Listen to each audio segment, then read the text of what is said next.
The Candle Seller's Promise. Easy sold memories in wax.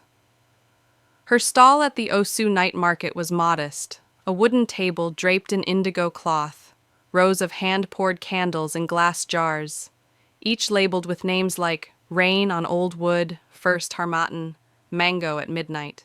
She didn't advertise. She didn't shout. She let the scents speak.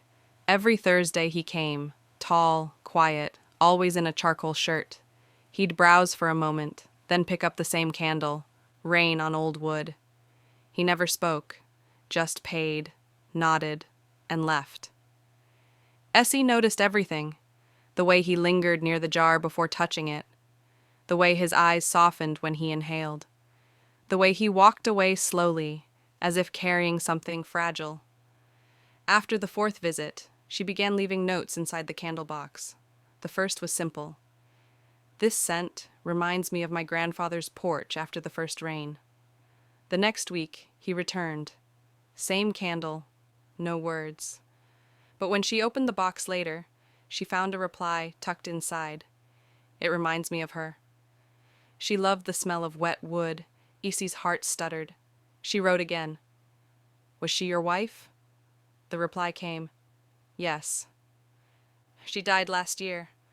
I come here to remember Issy didn't know his name, but she knew his grief. She had lost her mother 2 years ago, suddenly without warning. Her candles had begun as therapy. Now they were her livelihood, her language. She wrote, I'm sorry. I understand.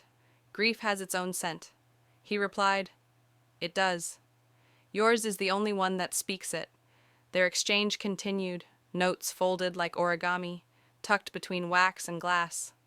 She learned his name was Malik, that he was a writer, that he hadn't written since his wife passed, that he walked the market every Thursday to feel less alone.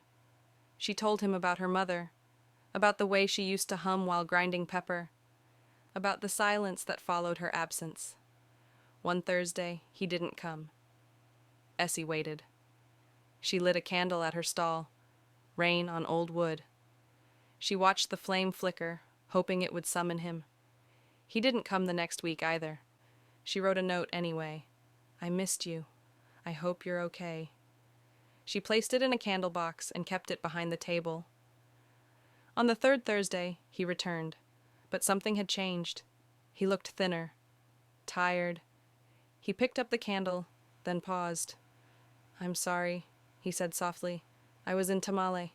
Her family needed help settling her estate. Issy nodded. You don't have to explain. He looked at her. I wanted to. They sat behind the stall, sipping sobolo from plastic cups.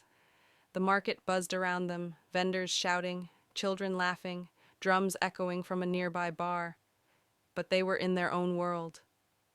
I read your notes, he said. They helped. I wrote them for you, she replied. He smiled. I know. They began meeting outside the market. Coffee at dawn, walks through Jamestown, long conversations about scent and memory. Malik showed her his writing, fragments of poems, unfinished essays. Essie shared her candle journal, recipes, sketches, scent experiments. One evening he asked, Do you believe in second love? She hesitated. I believe in healing, and sometimes love grows there. He nodded. I think I'm beginning to feel again. She reached for his hand. Then let it happen slowly. They didn't rush. They didn't label. They just kept showing up. Essie created a new candle, letters in wax. It smelled of ink, hibiscus, and old wood. She gave it to Malik with a note. For the words you haven't written yet. He cried. She held him. Months passed. Their bond deepened. Malik began writing again.